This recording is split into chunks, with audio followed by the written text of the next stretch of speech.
नमस्कार। अपना उत्तर प्रदेश में आप सबका स्वागत है। मैं हूं आपके साथ प्रीति सिंह। चलिए बुलेटिन की शुरुआत करते हैं। मुख्यमंत्री योगी आदित्यनाथ ने उत्तर प्रदेश में कोविड प्रबंधन के लिए बनी टीम 9 कोर ग्रुप के साथ बैठक करी। उन्होंने कोरोना वायरस के नए डेल्टा वेरिएंट से निपटने के लिए निर्देश दिए। इसके साथ ही नई गाइडलाइन जारी करी है। जानकारों के मुताबिक ये वेरिएंट पहले से ज्यादा खतरनाक है। वहीं पर मुख्यमंत्री ने कहा कि हमें बहुत सावधान रहना होगा। बिना देरी किए विशेषज्ञों की सलाह के मुताबिक सभी आवश्यक कदम उठाने पड़ेंगे हमें। हालांकि कोरोना महामारी को देखते हुए राज्य की स्थिति हर दिन और भी बेहतर होती हुई दिखाई दे रही है।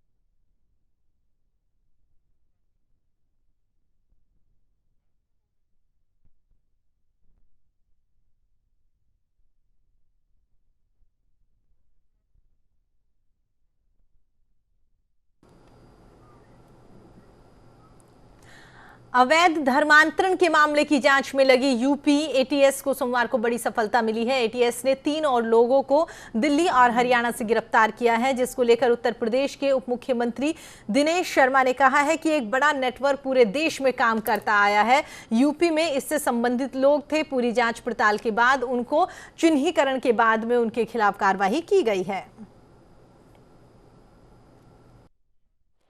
देखिए, एक बड़ा नेटवर्क पूरे देश में काम करता आया है। ऐसे इसकी जो चर्चा आई है सामने देखने में, और उत्तर प्रदेश में जो इनसे संबंधित लोग थे, पूरी जांच पड़ताल के बाद उनको चिन्हीकरण करके उनके खिलाफ कार्रवाई को प्रारंभ किया गया है। और ये निश्चित है कि जो लोग भी इस प्रकार के कुकृत्य में शामिल होंगे, उत्तर प्रदेश सरकार उनके खिलाफ दंडात्मक कठोर कार्रवाई करेगी। इसके लिए हमने शासन प्रशासन को आदेशित किया है। UP deputy CM Keshav Prasad Maurya ने बीएसपी प्रमुख मायावती के अंबेडकर स्मारक को लेकर दिए बयान पर पलटवार करते हुए कहा, मायावती को जिस बात का स्वागत करना चाहिए उसका विरोध करना सही नहीं। आज जो भारत रत्न बाबा साहब भीमराव अंबेडकर जी का स्मारक और स्मृति भवन, एक सांस्कृतिक केंद्र जिसका देश के महामहिम राष्ट्रपति जी, जो उत्तर प्रदेश के ही निवासी हैं, जिनके प्रेरणा के कारण ही वो स्पष्ट अपने वक्तव्य में भी आज उन्होंने कहा है कि उनके जैसा या हम जैसा तमाम ऐसा हिस्सा है समाज का जो राजनीति के भी एक शिखर की ओर है, और मायावती जी का जिस बात का स्वागत करना चाहिए उसका विरोध करना मैं समझता हूं अच्छा नहीं है। बीएसपी प्रमुख मायावती के बयान पर पलटवार करते हुए बीजेपी नेता स्वामी प्रसाद मौर्य ने कहा कि मायावती को यहां पर खुश होना चाहिए कि भारतीय संविधान निर्माता बाबा साहेब अंबेडकर के मिशन पर बनी हुई बहुजन समाजवादी पार्टी की राष्ट्रीय अध्यक्ष है, और बाबा साहेब के सम्मान में लखनऊ में डॉक्टर अंबेडकर सांस्कृतिक केंद्र स्मारक का उद्घाटन किया गया, तो उन्हें तो खुशी यहां पर व्यक्त करनी चाहिए। जी, अब सुश्री बहन मायावती जी को तो खुश होना चाहिए कि भारतीय संविधान निर्माता परम पूज्य बाबा साहब डॉक्टर अंबेडकर के मिशन पर बनी हुई बहुजन समाज पार्टी को राष्ट्रीय अध्यक्ष हैं, और बाबा साहब के सम्मान में अगर आज लखनऊ की राजधानी में मुख्यमंत्री योगी आदित्यनाथ जी के प्रयास से डॉक्टर अंबेडकर सांस्कृतिक केंद्र व स्मारक का उद्घाटन किया गया है, तो उन्हें तो खुशी व्यक्त करनी चाहिए।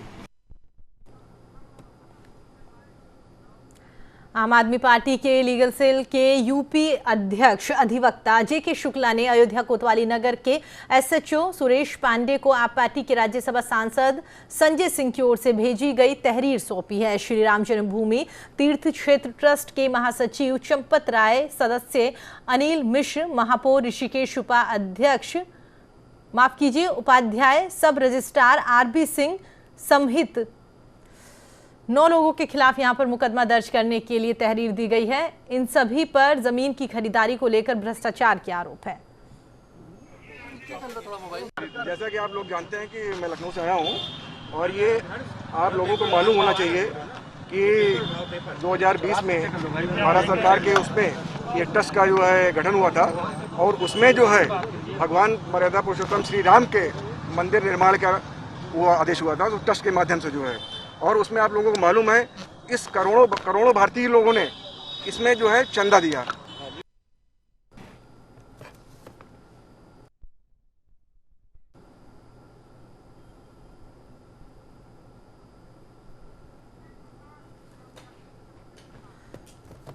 चलिए आगे बढ़ते हैं तो आपको बता दें इसी खबर पर अधिक जानकारी के साथ में हमारे सहयोगी अयोध्या से सत्य प्रकाश हमारे साथ जुड़ गए हैं। जी सत्य प्रकाश, जानना चाहेंगे क्या कुछ पूरा मामला है?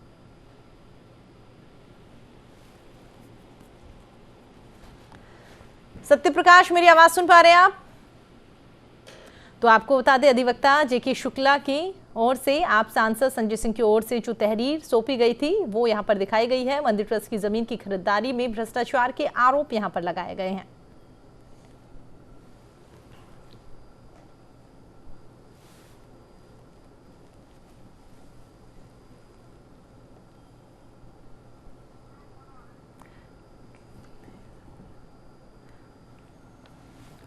तो आपको बता दें राम जन्मभूमि ट्रस्ट को लेकर पिछले काफी दिनों से जो लगातार विवाद चलता हुआ नजर आ रहा है कि मंदिर ट्रस्ट की जमीन की खरीदारी में यहां पर ट्रस्ट की ओर से भ्रष्टाचार किया गया है। इस तरीके के मामलों को लेकर यहां पर आप सांसद संजय सिंह की ओर से तहरीर जो है वो यहां पर दी गई है। मंदिर ट्रस्ट की जमीन की खरीदारी में भ्रष्टाचार के आरोप यहां पर लगाए गए हैं।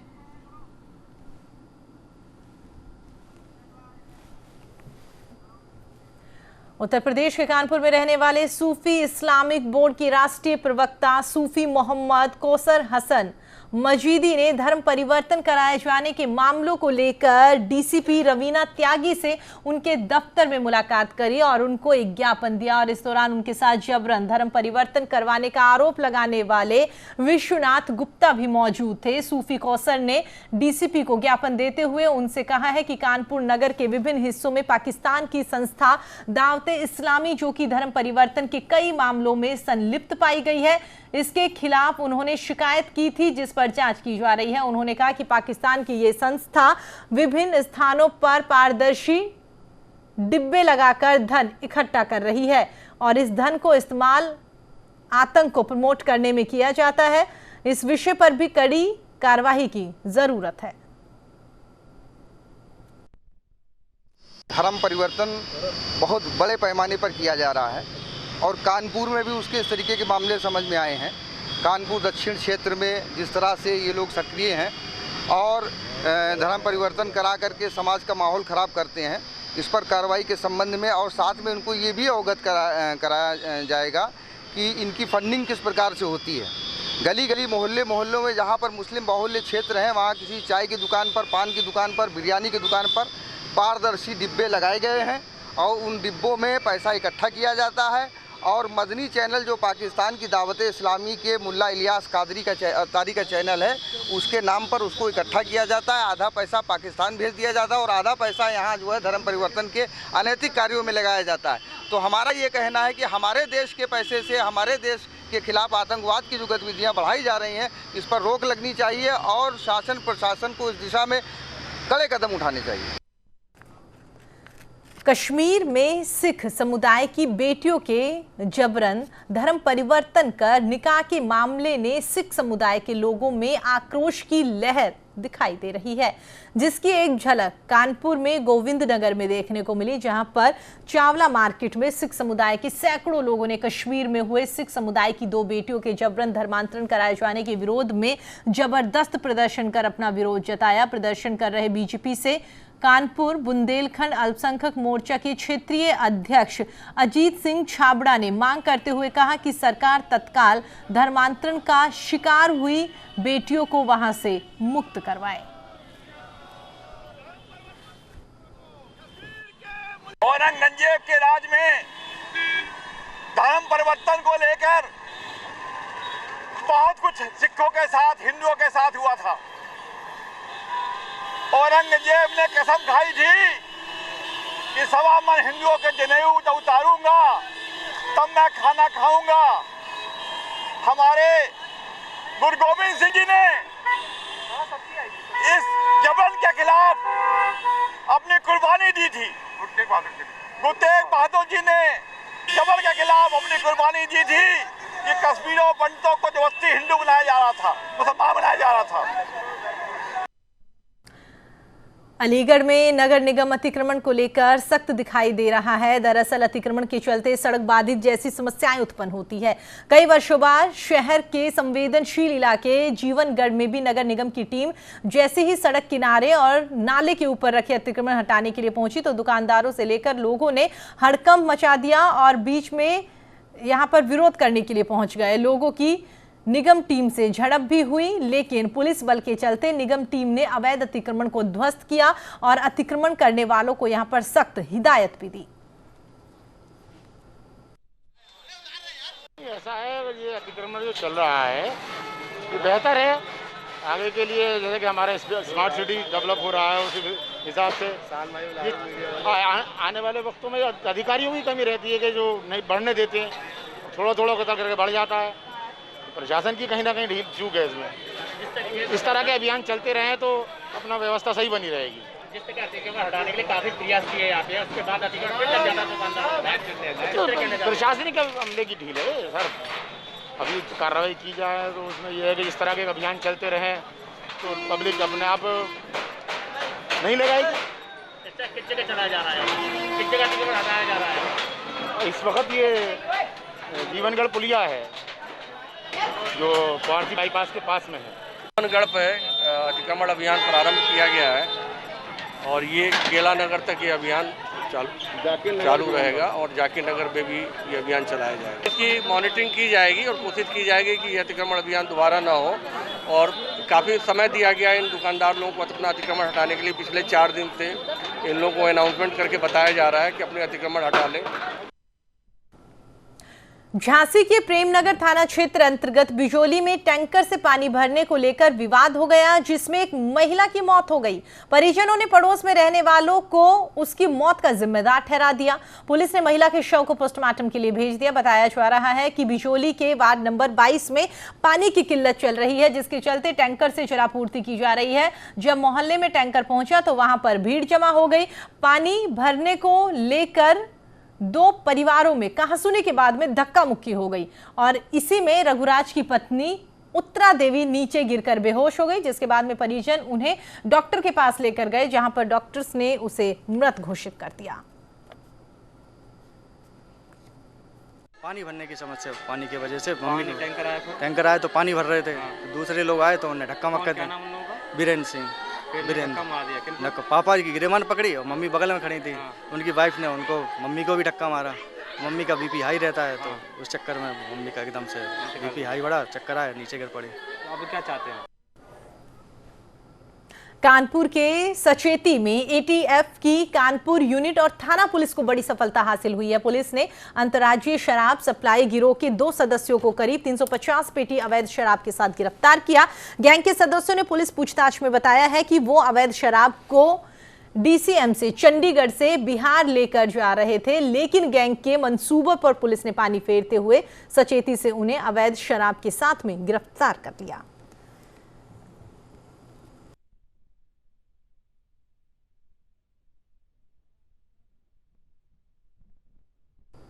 सहारनपुर में सहकारी बैंक में हुई 8 लाख की लूट के मामले में पुलिस को बड़ी कामयाबी मिली है।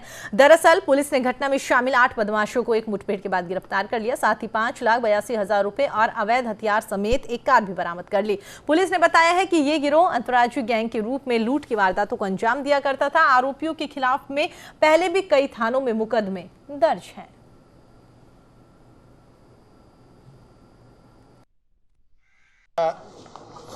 इसी महीने 21 तारीख को थाना देवबंद के अंतर्गत एक लूट की घटना हुई थी, जिसमें जो ग्रामीण बैंक रहते हैं उसके कर्मचारी से 8 लाख रुपए बाइक सवार बदमाशों ने लूट लिए थे। इसमें हमारे जो एसओजी टीम और थाना टीम अथक प्रयास करके इस घटना का अनावरण किया गया है और इसमें एक अंतर्राज्यीय गैंग को भी पकड़ा गया है, जिसमें अभी तक हम लोगों ने 8 लोगों का गिरफ्तारी किया गया है। देश की राजधानी दिल्ली से सटे यूपी के नोएडा में एक बड़े सेक्स रैकेट का भांडाफोड़ हुआ है। नोएडा की थाना सेक्टर 49 पुलिस ने सेक्टर 51 के एक 3 मंजिला आलीशान कोठी में छापेमारी करते हुए 12 महिलाओं और 16 पुरुषों को हिरासत में ले लिया। इनमें रैकेट का संचालक और संचालिका भी शामिल है।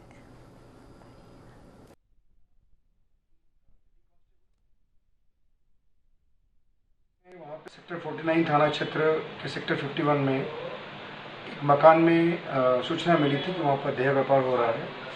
इस सूचना पे वहाँ एसीपी, एसएचओ की पूरी AH2 की टीम और वहाँ पे महिला थाने की टीम, हमारे एसआई महिला और बाकी लेडी कांस्टेबल्स सबके साथ वहाँ दबिश दी गई।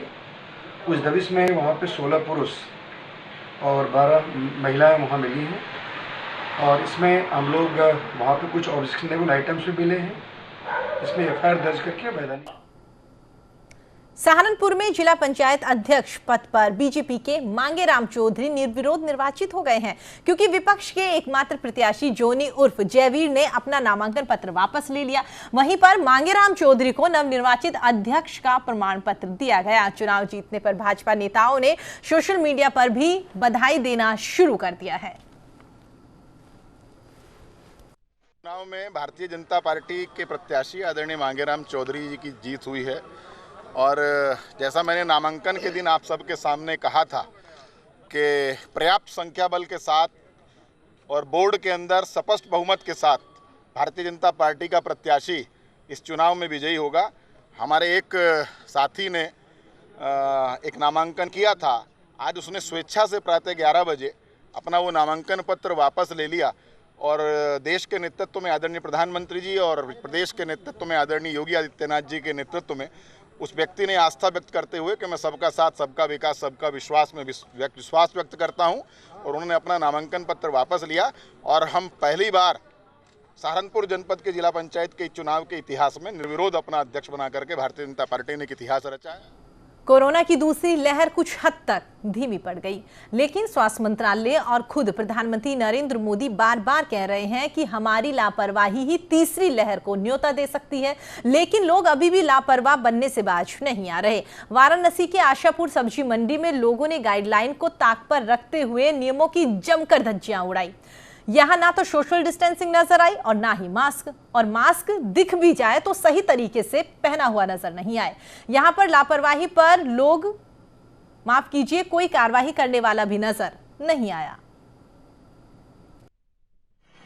मंडी है तो गांव लोग, लोकल एरिया से ज्यादा लोग आते हैं, तो उनको थोड़ा कोरोना, क्योंकि वैक्सीनेशन भी काफी हद तक हो चुका है, तो इसलिए लोगों के अंदर थोड़ा डर कम है कोरोना का। तीसरी लहर आने वाली है, क्या उसका लोगों को मन में भय नहीं है? नहीं, अभी दरअसल जो तीसरी लहर आने वाली है उसका ज्यादातर आइडेंटिफिकेशन नहीं हो पाया है, इसलिए अभी लोगों को ज्यादातर जानकारी भी नहीं है कि तीसरी लहर आने वाली है। भीड़ से क्या होता है? भीड़ में कोरोना होता है क्या? ऐसा नहीं होता है जी नहीं, तीसरी लहर आने वाली है। वो आएगी तो आगे देखा जाएगा फिर। अच्छा, मतलब डर नहीं है? नहीं, उसका कोई डर नहीं है। अच्छा, कोरोना है ही नहीं? कोरोना नहीं है, यहाँ नहीं है। अच्छा, बनारस में नहीं है? हमारे शहर में नहीं है, हमारे मोहल्ले में नहीं है। कहाँ पे है? अरे देहात वात में है या BHU की तरफ कहीं है, मरीज आते हैं वहाँ कोरोना फैलता है। वहाँ बसपा सुप्रीमो मायावती ने भले ही जिला पंचायत अध्यक्ष चुनाव से किनारा कर लिया हो, लेकिन BSP नेताओं पर एक के बाद एक टिकट के बदले मोटी रकम ऐंठने के आरोप लग रहे हैं। देवबंद से पूर्व बसपा नेता नवीन खटाना ने बीएसपी के ही नेताओं पर टिकट के बदले मोटी रकम लेने के आरोप लगाए हैं। अब सहारनपुर से बसपा के टिकट पर चुनाव लड़कर हारे प्रत्याशी अमित ने बसपा के यूपी और उत्तराखंड के अध्यक्षों पर आरोप लगाया है। अमित नाम के शख्स ने सहारनपुर पुलिस के अधिकारियों से मिलकर लिखित में सभी बसपा नेताओं के खिलाफ शिकायत दर्ज करवाई है, जिसमें पैसे वापस दिलवाने और जरूरी कार्रवाई की मांग की गई। आज जन सुनवाई के दौरान एक व्यक्ति थाना नकुट क्षेत्र से आया था। उसने एक एप्लीकेशन दिया था, कुछ आरोप लगाया था उसमें कि कुछ लोगों ने उसको जिला पंचायत सदस्य का टिकट दिलवाने के नाम पे उससे कुछ पैसे उसके ले लिए, अब वापस नहीं दे रहे हैं। इस पे SHO नकुट को इस संबंध में जांच करने और कार्रवाई करने के निर्देश दिए गए थे। जी, उसमें लिखा गया है कि बसपा पार्टी के जो ये लोग हैं, जो नेता हैं, ये यहाँ लोगों को बहला फुसला के, खासकर सर्व समाज को, वैसे खासकर गुर्जर समाज को ये बहला फुसला है कि अपने जाल में फंसा लें। जाल में फंसाने के बाद ये क्या करें, पहले उनसे थोड़ी सी रिकमेंड है। जैसे जैसे चुनाव नज़दीक आता चले जाए, इन्होंने, मैं भी उसी का शिकार हुआ, मैं समाज सेवी था, मैं अपनी समाज सेवा लग रहा था। इन्होंने मुझे बहला फुसला के कि तुझे टिकट देंगे, टिकट भी दिया इन्होंने, और टिकट देने के बहाने मुझे तेरी मदद करवाऊंगे, मदद कराने के बहाने इन्होंने मेरे पे पैसे अंटे। शमसुद्दीन नाइन साहब जो प्रदेश अध्यक्ष हैं, उन्होंने मुझे देवबंद पैसे दिए। इनसे अलग अलग जगह जो नरेश गौतम जी हैं, जो कोऑर्डिनेटर हैं, प्रदेश अध्यक्ष हैं, उनसे पैसे दिए। सोनू सैनी है जो प्रभारी नकुट, उनसे पैसे दिए। इन्होंने सारों ने मेरे से मिलकर कम से कम हर पैसे देने में, जब भी मुझे पैसे दिया से, तो उसमें मेरे कम से कम 20-30 गवाह मैं अपने साथ साथी लेके चलूँ था। और जब मैं इनसे पैसे मांग रहा चुनाव के बाद, भाई मेरे पैसे वापस कर दो, कभी उधार ले लिए, कभी हम ये करवा देंगे, हम ये करवा देंगे। मेरे से 32 लाख रुपये इन्होंने ऐंठ लिए। उत्तर प्रदेश के अलीगढ़ जिले के अतरौली इलाके में युवक का शव मिलने से इलाके में सनसनी फैल गई, जिसके बाद में मौके पर ग्रामीणों की भीड़ इकट्ठा हो गई। ग्रामीणों की सूचना के बाद में अतरौली पुलिस और फोरेंसिक टीम मौके पर पहुंची सबूत जुटाने के लिए, जबकि शव को अपने कब्जे में लेकर अस्पताल की मोर्चरी में रखवा दिया गया। वहीं पर संजीव उर्फ राजू के रूप में शव की पहचान की गई है। वहीं मृतक के भाई सुरेश ने बताया है कि कल से लापता राजू की उन्होंने खूब तलाशी करी, लेकिन कोई पता नहीं चल पाया। फिलहाल पुलिस पूरे मामले को गंभीरता से लेते हुए जांच में जुटी हुई है। एक अज्ञात युवक का शव आज प्राप्त हुआ था। इस सूचना पर थानाध्यक्ष मौके पर गए तो उसकी शनाख्त संजीव के रूप में हुई है। FSL टीम मौके पर आ गई है। मृतक के कोई चोट का निशान नहीं है, फिर भी सही कारण जानने के लिए पोस्टमार्टम के लिए बॉडी को भिजवा दिया गया है। आवश्यक कार्रवाई की जाए। तो परिवार वालों ने किसी पे शक वगैरह, हत्या का शक जताया है? नहीं, परिवार द्वारा कोई शक नहीं जताया गया है और न ही कोई उसके चोट का निशान है। चलिए फिलहाल इस बुलेटिन में इतना ही। देश और दुनिया की तमाम खबरों के लिए आप देखते रहिए न्यूज़ इंडिया। नमस्कार।